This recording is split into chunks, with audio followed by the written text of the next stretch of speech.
Ouais, salut les amis, je fais cette vidéo là parce que je regarde des vidéos depuis tout à l'heure, directement sur internet, je regarde pareil tout en même temps. Regardez bien, le match directement de Canada-Maroc, c'est un truc de malade. Regardez Infantino, le président de la FIFA.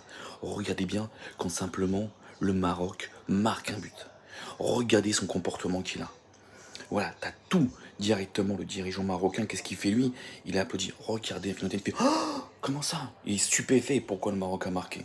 Pourquoi? Regardez bien les FIFA ce qu'il fait. Regardez bien le président ce qu'il fait, machin derrière. Bon, je parle pas de lui qui fait son indice carbone de fou, il l'a éclaté. Il va à tous les matchs, machin derrière, c'est un truc de malade. Il respecte pas, je pense qu'il sera un petit peu dans les matchs, mais pas à tous. Il a vraiment explosé. Mais regardez bien comment la FIFA joue. Comment est l'arbitrage à ce niveau-là? Catastrophique au niveau directement France-Paraguay. Mais regardez bien encore comment on peut pas à ce niveau-là faire ça. Comment on peut avantager différentes équipes? Ce n'est pas possible aujourd'hui. On met la vidéo, elle est pour ça. Voilà. Moi je pense que l'arbitre directement du France-Paraguay, le mec il a été payé par les Paraguayens. Ah tiens, je te fais un chèque. Tu dis rien, tu fermes les yeux. Tu vois. Moi quand j'entends des gens directement paraguayens qui disent en même temps oui mais c'est que l'équipe de France n'est pas habituée avec ces... Non, je suis désolé, moi quand le Paraguay refuse le jeu, c'est pas possible. L'arbitrage doit être vraiment réglo. Voilà, dans d'autres sports, dans d'autres disciplines, on prend le rugby, l'arbitrage il est cohérent, il est correct à ce niveau-là. Mais là, c'est pas possible aujourd'hui. On peut pas faire ça. C'est inadmissible de voir ça, qu'on veut tacler les joueurs, quoi que ce soit. Les Paraguayens, ils ont fait leur jeu contre l'Allemagne. Mais là, contre la France, ils ont dit quoi? On va les éclater, on va les défoncer, on va se battre, on va mettre de la haine partout. À ce niveau-là. Voilà. Pourquoi? Regardez-moi ce qu'ils ont fait. Les jaunes, c'est qui a pris les jaunes? Barcola, qui avait même pas besoin de carton jaune. On a Olysée, pas besoin de carton jaune. On connaît, bon, ça se discute, machin derrière, mais voilà, mais pourquoi? Parce que c'est des jours décisifs à l'équipe de France, qu'on veut enlever, parce qu'on dit en même temps, paf, on va en quart de finale.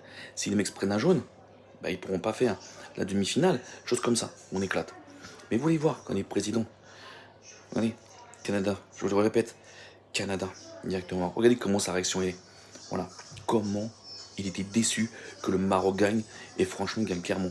Et quand j'entends dire en même temps que le Canadien il dit qu'en même temps que c'est la meilleure équipe, oui, c'était la meilleure équipe canadienne en première mi-temps. Première mi-temps, les Marocains se sont fait éclater. Dans toutes les situations de jeu, ils les ont pressés. Mais en deuxième mi-temps, c'est 100% marocain. C'est pas une question, ils ont marqué les occasions, faut les mettre. Faut arrêter. Le mec, il peut avoir le seum, il peut avoir plein de choses. Ouais, mais quand tu fais un match de Coupe du Monde, quand tu fais des matchs à évasion directe, c'est des finales à chaque fois. C'est tout. C'est que des finales à chaque fois. C'est comme ça les matchs. C'est comme le Champions League. Dès dans le Champions League, c'est pareil, élimination directe. Tous les matchs, c'est que directement des finales. Tu dois repartir à zéro. Allez, sur ce, les mecs, je vous dis en même temps, donnez-moi vos positions pour France-Maroc, donnez-le-moi. Oh là là là, ça va être costaud. Allez, ciao les amis.